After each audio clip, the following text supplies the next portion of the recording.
Et bonjour à tous et bienvenue pour ce nouvel épisode de Quad 9 sur la résine. Aujourd'hui on part à Brixen ou Bressanone en Italie pour la 5e et avant-dernière étape de bloc de la saison. Alors concernant le contexte de la compétition, on sent que les championnats du monde approchent à grands pas et de nombreux athlètes avaient encore choisi de se reposer ce week-end. Alors évidemment on a quand même le retour de l'allemande Anna Meul, mais du côté des Français on observera par exemple les absences de Mejdi Schalk, Paul Jemft ou encore Mika Mawem, mais aussi Oriane Berton chez les femmes.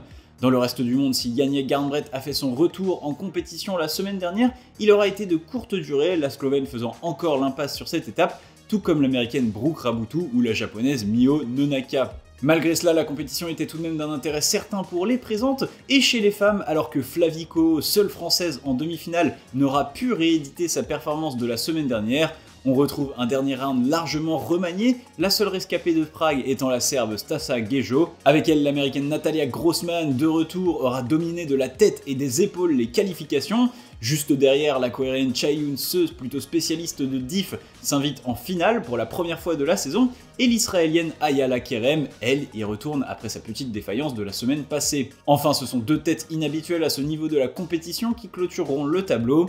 Auteur de performances de plus en plus impressionnantes depuis le début de saison, l'Australienne Oceania Mackenzie sera elle aussi de la partie avec une première finale de Coupe du Monde en 2019, ainsi que l'Autrichienne Johanna Farber, deux finales pour elle en 2018 et 2021. La compétition commence par un premier bloc sur un profil plutôt vertical, avec un premier mouvement en skate, c'est-à-dire un petit pas chassé sur volume, pour rejoindre la prise de zone, et enfin un deuxième gros mouvement dynamique pour atteindre le top. Et pour son entrée en lice, Johanna Farber bloquera d'entrée sur le premier mouvement avec 10 essais pour finalement se stabiliser sur la zone, beaucoup trop pour ensuite réussir sa tentative de jeter sur le top.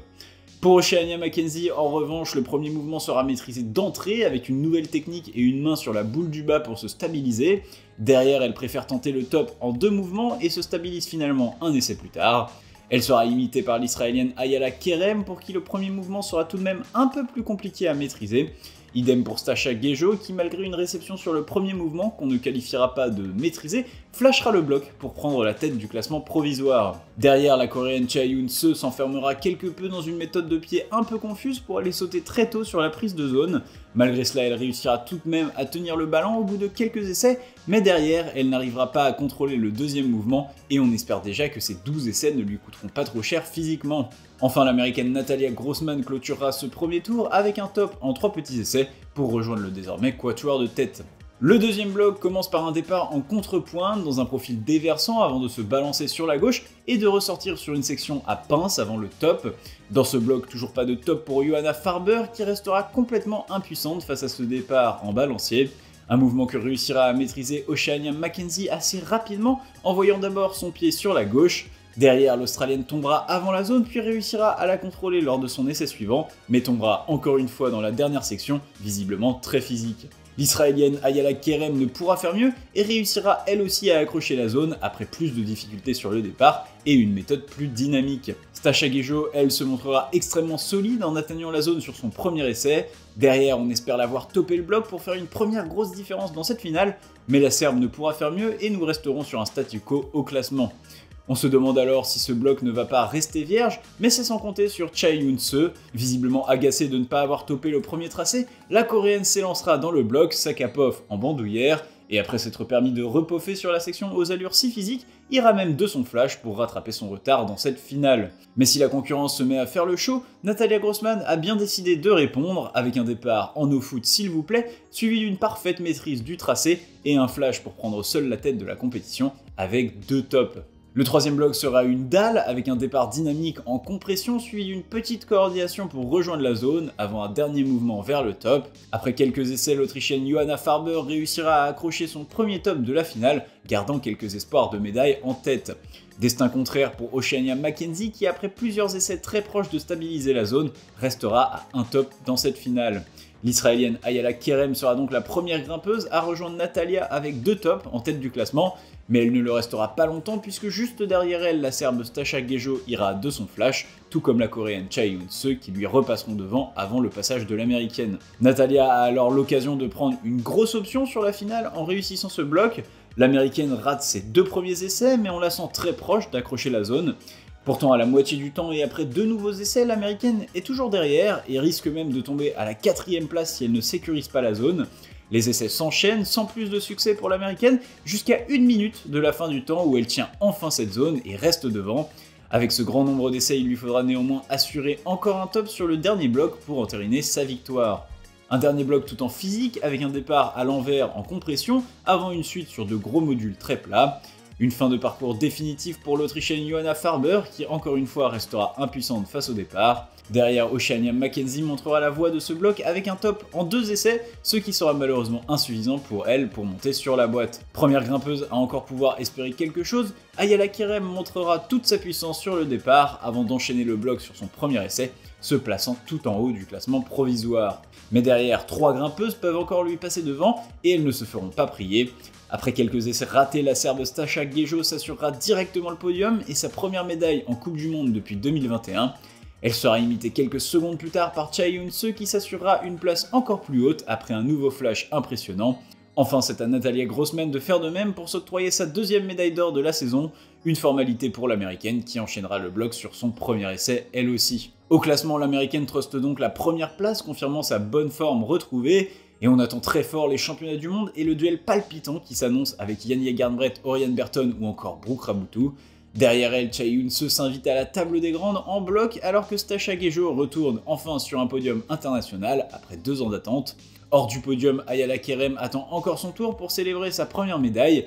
Oceania Mackenzie à la 5e place envoie de beaux signaux après une finale très solide de sa part. Et enfin, Johanna Farber, qu'on a senti moins à l'aise ce soir, termine à la 6e place. Chez les hommes maintenant, le premier événement de cette étape fut évidemment l'élimination d'Adam Ondra. Le Tchèque, déjà pas spécialement à son aise à Prague mais tout de même médaillé d'argent, n'aura cette fois-ci pu se déprétérer des demi-finales et sortira par la petite porte à la 19e et dernière place des semis.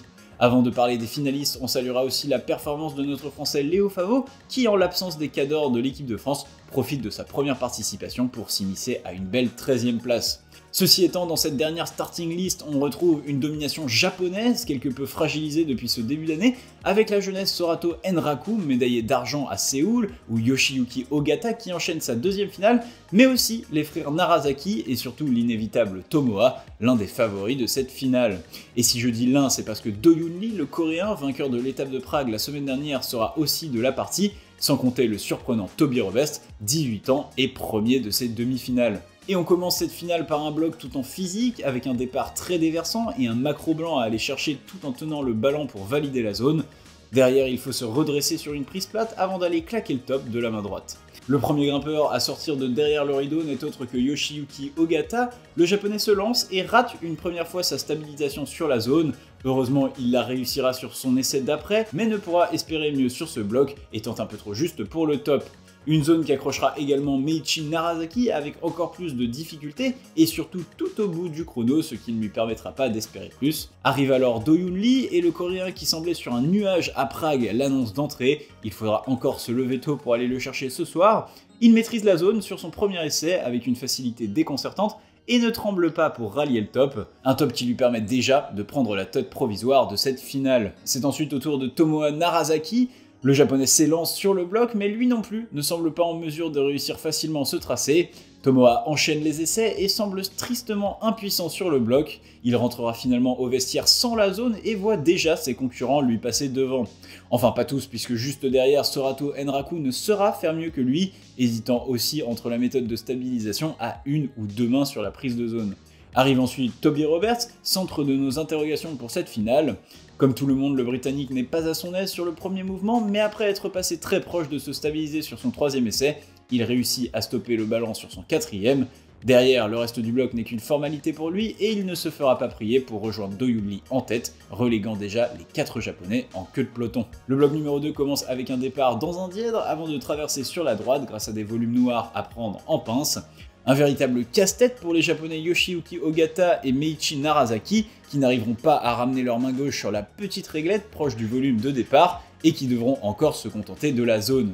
On attend alors de voir si l'insolence de Do Yoon Lee va encore faire son apparition, mais malgré un premier essai déjà presque meilleur que celui des 2 premiers finalistes, le coréen ne réussit pas non plus à ramener la main gauche sur la petite réglette jaune. Derrière, il semble même encore plus en difficulté et il ne parviendra même pas à atteindre le niveau de son premier essai.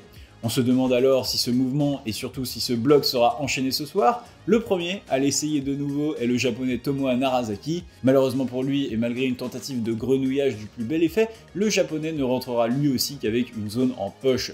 Ce sera alors à Sorato Enraku de tenter sa chance. Le jeune prodige japonais s'élance et alors qu'on le voit déjà tomber comme ses prédécesseurs, Sorato place une malicieuse contrepointe sur le macro jaune, lui permettant finalement de ramener cette main gauche. Derrière, le japonais enchaîne et alors qu'on le voit déjà flasher le bloc, il tombe en ratant le top de quelques centimètres. Son prochain essai sera le bon et Sorato revient juste derrière Do Yoon Lee au classement, regrettant au passage son 0 pointé dans le premier bloc. Ceci étant, la ronde n'est pas finie et c'est à Toby Roberts de s'élancer. Le Britannique trouve lui aussi la bonne méthode sur son premier essai, mais n'est pas bien placé et doit lâcher. Sur son deuxième essai, il passe finalement ce crux, mais au prix d'une débauche d'énergie extrême. Arrivé sous le top, Toby tente alors le tout pour le tout en accrochant même les trous de vis du volume, mais doit lâcher prise exténué. Il ne parviendra pas à réitérer la performance sur son dernier essai et manque peut-être la meilleure occasion de détrôner le Coréen. La finale continue avec un troisième bloc en dalle pas si classique car également en dièdre avec en plein milieu une remontée en compression sur la zone puis un mouvement dynamique pour s'arrêter dans le dièdre. Et si le japonais Yoshiyuki Ogata se dirigeait encore une fois vers une zone après quelques essais, il fera bien de se battre jusqu'au bout puisqu'il enchaînera finalement le tracé dans cette toute dernière seconde, sauvant ses espoirs dans ses médailles dans cette finale. C'est alors à Meiichi Narazaki de tenter de faire de même, et alors que le japonais semble en difficulté sur le tracé, il surprend tout son monde en chantant la zone, se jetant directement dans le dièdre depuis le volume.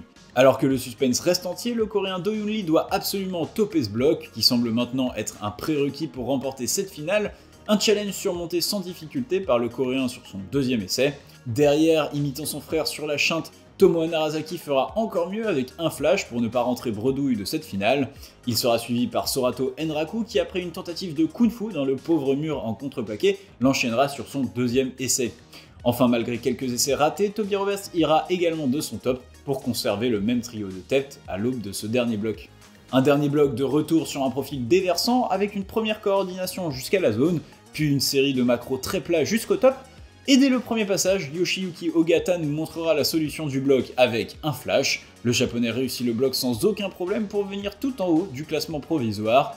Derrière, il est immédiatement imité par Meiichi Narazaki et sa très grande taille qui se placera juste derrière lui au classement. Ce scénario nous laisse alors penser que ce bloc risque de ne pas être très décisif dans cette finale, et pourtant ce sera tout le contraire. Un top en quelques essais, 4 très exactement, et c'est la gagne pour Do Yoon Lee qui pourrait effectuer un doublé après la semaine dernière à Prague. Et pourtant après une grosse difficulté pour sortir de la zone et malgré un coincement de genou trouvé par le coréen, celui-ci tombe et se met la pression dans ce dernier tour. Sur son deuxième essai, il tombe à nouveau, il ne lui reste alors qu'une minute pour trouver la clé de ce mouvement qui le coince complètement. Le coréen se repose beaucoup, peut-être un peu trop, et malgré une meilleure tentative, reste à quai sur ce dernier bloc.